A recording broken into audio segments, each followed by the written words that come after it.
Bonjour à tous, aujourd'hui dans Ski Mag, on va parler économie. Attendez, partez pas, n'ayez pas peur.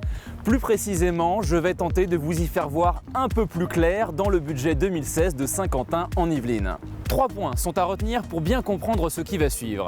Premier point, le budget voté le 24 mars dernier par le Conseil communautaire est un budget de transition puisque de nouvelles communes viennent de rejoindre Saint-Quentin en Yvelines et que de nombreux détails restent encore à définir. Deuxième point, vous l'entendez partout dans les médias, la dotation de l'État aux collectivités locales est en baisse drastique. Mais, et c'est le troisième point, la bonne nouvelle, c'est qu'à Saint-Quentin en Yvelines, la part du budget dédié aux investissements est maintenue. Ceci étant dit, je vous propose d'étudier un peu plus en détail l'impact de ce nouveau budget sur votre quotidien. C'est parti!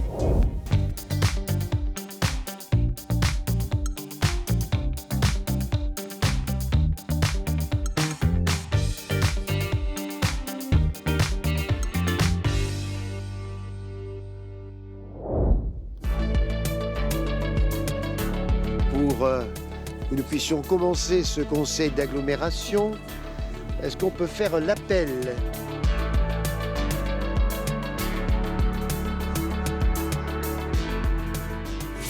Le 24 mars dernier, les élus du Conseil communautaire votaient le budget 2016 de Saint-Quentin en Yvelines.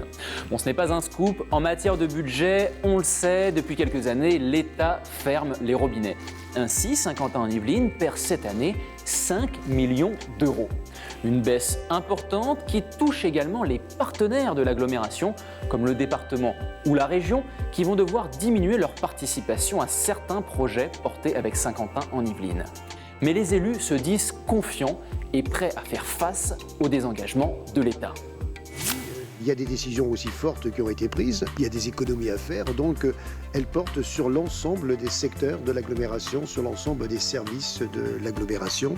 Donc c'est ce qu'on a demandé et je crois que chacun a fait l'effort. Déjà, la première chose, nous avons fait un budget, nous avons souhaité avoir un budget sans augmentation fiscale. C'est-à-dire les ménages et les entreprises n'auront pas à payer le désengagement de l'État, donc nous le faisons sur des réductions. Et ces réductions se font bien sûr sur l'ensemble des services. Donc aujourd'hui, nous souhaitons que nos services puissent faire la même chose, mais avec moins de possibilités budgétaires. Nous essayons de mutualiser au maximum aujourd'hui les actions que nous devons mener. Alors bien sûr, ça se fait en interne dans nos services, mais aussi avec les services des villes. Et aujourd'hui, l'effort doit se poursuivre encore, et notamment avec les communes entrantes dans le nouveau périmètre de l'agglomération de Saint-Quentin. La deuxième chose aussi, c'est que il faut quand même que nous maintenions un investissement fort, parce que le territoire est en développement, donc on fait des efforts dans le fonctionnement, en réduction.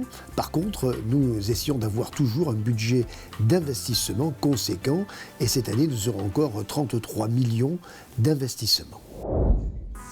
Point également important à souligner, la baisse de la dette demeure une priorité sur Saint-Quentin en Yvelines. Nous sommes sur cette partie-là particulièrement bien notés au niveau des agences de notation qui saluent notre gestion de la dette. Vous l'avez entendu tout à l'heure, l'investissement est maintenu cette année sur Saint-Quentin en Yvelines. On peut même dire qu'il augmente légèrement puisqu'il passe de 29 millions d'euros l'an dernier à 33 millions d'euros cette année. Alors comment cet argent va-t-il être dépensé ? Je vous propose de le découvrir à travers quelques exemples concrets.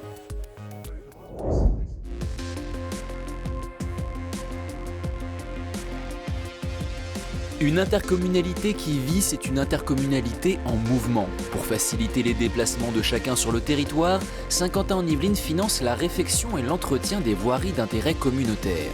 Chaussées, pistes cyclables, arrêts de bus ou encore éclairage public, c'est la part la plus importante du budget 2016. En tout, ce sont 10 600 000 euros qui seront engagés, par exemple pour la rénovation de la voirie et de divers réseaux dans la zone d'activité de la Gio à la Verrière, la réfection de la dalle des 7 mares à Elancourt, ou bien encore les travaux des pistes cyclables à Voisin-le-Bretonneux, avenue de Port-Royal et du Plan de l'Église, ainsi que rue des Berges et des Mouettes. Toujours côté transport, 780 000 euros sont consacrés à l'entretien et à la gestion du pôle multimodal de Saint-Quentin en Yvelines, l'une des vitrines du dynamisme saint-quentinois qui a bénéficié récemment d'importants travaux de réhabilitation et d'embellissement. La gare accueille quotidiennement quelques 70 000 voyageurs. 1 100 000 € sont destinés au développement économique qui comprend notamment le futur pôle de l'innovation et de l'entrepreneuriat à Guyancourt. Ce bâtiment ouvrira ses portes d'ici la fin de l'année aux porteurs de projets innovants et aux dirigeants de sociétés en quête d'outils pour faciliter leur développement. Il est géré par la communauté d'agglomération. Son conseil d'administration comprend plusieurs chefs d'entreprise. Là, il s'agit d'accroître encore les conditions de réussite de nos entrepreneurs. C'est pour ça qu'on ajoute cet incubateur de haute qualité avec bien entendu un ensemble de stimulations positives pour leur simplifier la vie, qui perdent un minimum de temps pour trouver de l'argent, pour trouver un partenaire managérial, pour trouver des clients. On a même des systèmes d'accélération de prospects, de rendez-vous. Vous voyez, on les fait rentrer également dans des réseaux d'entrepreneurs. Il n'y a rien de tel que d'échanger bien sûr avec vos homologues. Ils ont une salle de visioconférence de haute qualité, voilà, pour éviter de dépenser de l'argent dans un billet d'avion pour aller à New York. Bien sûr, il y a tout un écosystème de moyens, mais de personnel. Par exemple, vous avez la maison de l'entreprise, hein, tous les services de la maison de l'entreprise qui sont dedans, donc qui sont bien sûr formés à répondre à toutes les première question que se pose un jeune créateur d'entreprise. Il y a tous les segments, a priori, qui sont présents de qualité, dans des conditions vraiment quand même très optimisées. On veut que Saint-Quentin soit un modèle des meilleures pratiques pour, bien sûr, faire réussir nos chefs d'entreprise. Actuellement, cet espace est en travaux. Il devrait ouvrir ses portes fin 2016. Et puisqu'on en est aux travaux, n'oublions pas l'aménagement de l'espace communautaire. Un poste important dans le budget, 5 500 000 € avec notamment le projet de la ZAC de l'Aérostat à Trappes. À terme, elle comptera 850 nouveaux logements construits par des promoteurs privés. La communauté d'agglomération assure quant à elle le réaménagement urbain du quartier.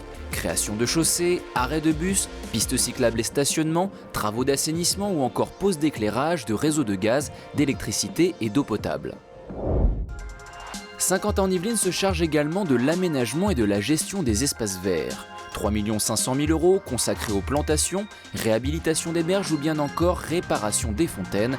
Cette partie du budget sert par exemple au financement de projets comme la liaison douce entre Pissalou et l'île de loisirs à Trappes, le remplacement du platelage et de la structure en bois qui ceinture le lac de Villaroy, ainsi que l'aménagement de la grande île à Voisins-le-Bretonneux.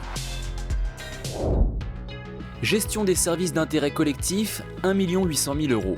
Derrière cet intitulé un peu technique se cache entre autres l'entretien des réseaux, notamment celui de l'eau.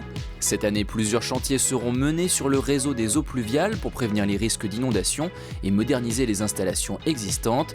Par exemple à la Verrière, des travaux d'enfouissement seront réalisés rue des Fleurs et rue des Vieux-Prés. La culture n'est pas en reste à Saint-Quentin-en-Yvelines. 5 millions d'euros sont dédiés à la construction et la gestion des équipements culturels. C'est le deuxième poste de dépense de l'agglomération. Il comprend plusieurs interventions dans les médiathèques de Voisins-le-Bretonneux, Trappes, Guyancourt et Élancourt. Mais le plus gros chantier est incontestablement celui de la réhabilitation de la médiathèque du Canal, du musée de la ville et du théâtre de Saint-Quentin-en-Yvelines à Montigny-le-Bretonneux. Par ailleurs, une enveloppe de 750 000 € pour le développement des spectacles dans les 12 communes a été débloquée cette année. L'année dernière, quand nous avons élaboré notre premier budget réel de l'année 2015, nous avions fait effectivement des économies très très fortes dans le secteur de la culture. Donc il y a toujours eu depuis quelques années un accompagnement pour les spectacles vivants, pour les communes historiques. Et donc cette enveloppe, nous y avions bien sûr touché, nous l'avons réduit de manière assez significative. Nous avons travaillé avec l'ensemble des maires, c'est-à-dire avec les 12 maires de la communauté d'agglomération de Saint-Quentin, et nous avons convenu qu'il fallait laisser une enveloppe pour permettre là aussi l'accès à la culture pour tous et permettre de pouvoir accompagner les communes dans cette politique. Aujourd'hui, le travail consiste tout simplement à définir les critères pour la répartition de cette enveloppe. Je vous rappelle que des critères existaient auparavant, mais je pense qu'ils n'étaient pas satisfaisants pour l'ensemble des communes. Donc nous souhaitons que chacun puisse participer à l'élaboration de ces critères afin que cette politique soit menée d'un commun accord. La plus grande nouveauté cette année, c'est évidemment le périmètre de l'agglomération. Ce qu'il faut donc retenir, c'est que le budget voté le 24 mars dernier est un budget de transition. C'est un budget de transition et on va non pas l'oublier très très vite, mais on va se dire qu'il va falloir ouvrir les chantiers très rapidement dans les prochaines semaines pour préparer justement l'enjeu majeur, c'est le budget 2017 qui sera à mon sens sûrement différent du budget 2016 et avec peut-être quelques ruptures, nous le verrons, je ne préjuge de rien. Qu'est-ce que cela signifie ? Eh bien, tout simplement que 2016 est une année charnière. Pour l'instant, le budget est celui des 7 communes historiques consolidé par celui des 5 communes entrantes. Évidemment, les services aux habitants ne sont pas impactés. Dans les prochains mois, on devrait en savoir plus sur l'avenir budgétaire de Saint-Quentin en Yvelines, et ce notamment grâce au CLECT. Ok, j'explique. Le CLECT, il s'agit de la Commission locale d'évaluation des charges transférées. Non, c'est toujours pas clair? Eh bien écoutez, Stéphane Mirambeau va vous expliquer en quoi elle consiste exactement. En fait, c'est très très simple. En fusionnant avec la CASQI, les communes entrantes ont transféré une partie de leur fiscalité, essentiellement la fiscalité professionnelle. Par la suite, nous devons évaluer les charges également que les différentes communes vont transférer à cette intercommunalité. Un exemple simple, Villepreux avait des charges relatives à la piscine intercommunale que la ville gère avec les villes d'Éclès-sous-Bois et la ville de Plaisir. On a transféré des charges, donc l'objectif c'est simplement de faire le solde entre la fiscalité que vous avez transférée, donc c'est une recette pour l'intercommunalité, les charges que vous allez transférer sont une dépense et on regarde au final ce qu'il reste à reverser pour la commune. La commission locale d'évaluation des charges transférées se réunit une fois par mois. Elle devrait rendre sa copie avant fin 2016, contribuant ainsi à l'élaboration du Saint-Quentin en Yvelines de demain. Pour Saint-Quentin en Yvelines, bien sûr, ce budget est quand même un budget ambitieux, même s'il y a des réductions, notamment au niveau du fonctionnement. Comme je vous l'ai dit, nous maintenons un investissement très fort et surtout, nous essayons de penser à la communauté d'agglomération de demain. La communauté de demain, c'est bien sûr une priorité au développement économique très très important. Deuxièmement, c'est aussi permettre l'épanouissement de nos jeunes et notamment de nos étudiants avec un campus universitaire qui se renforce et bien sûr qui fera le lien avec Paris-Saclay. Puis c'est tout le travail que nous faisons dans le développement. Nous avons aujourd'hui de nombreux promoteurs qui travaillent sur notre territoire et qui sont toujours aussi intéressés. Je reviens du MIPIM à Cannes et je peux vous dire que le territoire de Saint-Quentin est toujours aussi attractif qu'avant et même, j'allais dire, plus, puisque d'autres territoires sont en concurrence avec nous, sauf que nous, c'est une réalité, alors que dans certains territoires, ils vendent encore des espoirs. Voilà, j'espère que désormais vous cernez un peu mieux le budget de Saint-Quentin en Yvelines. Skimag, c'est fini pour aujourd'hui, mais on se retrouve très vite pour un nouveau numéro. D'ici là, portez-vous bien, ciao bye.